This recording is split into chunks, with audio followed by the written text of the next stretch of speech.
Magandang umaga po. Magre-review po tayo ng tea. But this is not your ordinary tea kasi guyabano and malunggay po siya combined. And the good thing about this is that wala po siyang preservatives. Yun po yung nakalagay sa label. Yan po. So tea bags po siya.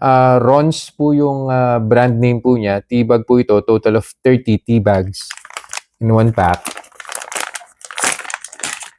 I-check po natin kung meron po ba itong epekto sa blood sugar.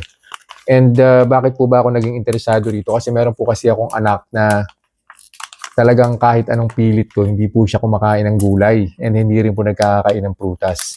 So since this is guyabano and malunggay, pasok na pasok po sa kanya to. Ayan po yung itsura niya. Natural na natural.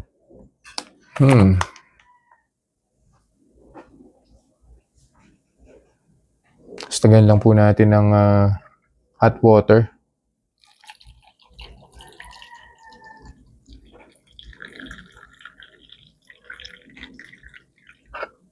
Yan. Inumin ko po siya, tapos babalik po ako after, siguro since this is liquid, 60 minutes or probably 1 hour and 30 minutes na makikita na po natin to kung may epekto po ba sa blood sugar.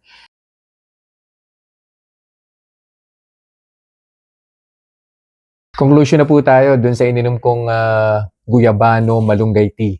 That was 1 hour and 5 minutes ago. Tinigil ko na po yung monitoring kasi wala naman po nangyayari sa blood sugar ko.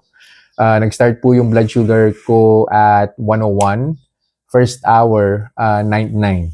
And then nag-antay pa po ako ng another 5 minutes. Kung gagalaw pa po siya, 99 pa rin po yung blood sugar level. Siguro ang suggestion ko lang po rito, if iinom po kayo nito, pwede nyo po siyang dagdagan ng sweetener. Either you use monk fruit, allulose, or stevia. Yan, para mas ma-enhance po ng konti yung lasa po niya. Pero overall, wala pong problema. Kitang-kita nyo naman po dyan po sa chart or graph na in-insert ko po rito sa video. No? Sobrang flat lang po ng blood sugar level. So kung diabetic ka, gusto mo uminom na itong tsaa na to, gusto mo ng antioxidant, perfect na perfect po ito. Hindi po na ito pagagalawin yung blood sugar mo po. Ilalagay ko na lang po sa comment section yung link kung interested ka pong bumili. Kung sa TikTok mo po napapanood tong video na to, siguradong nasa yellow basket po yan. So yun lang po for this review. I'll see you guys in the next vlog. Bye-bye. Reminders lang po, huwag pong mag-aanli. Always eat in moderation.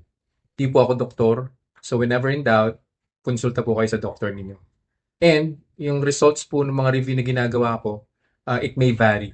So huwag niyo pong i-expect na yung resulta sa akin is magiging kapareho po ng resulta sa inyo. So yun lang po. Have a nice day.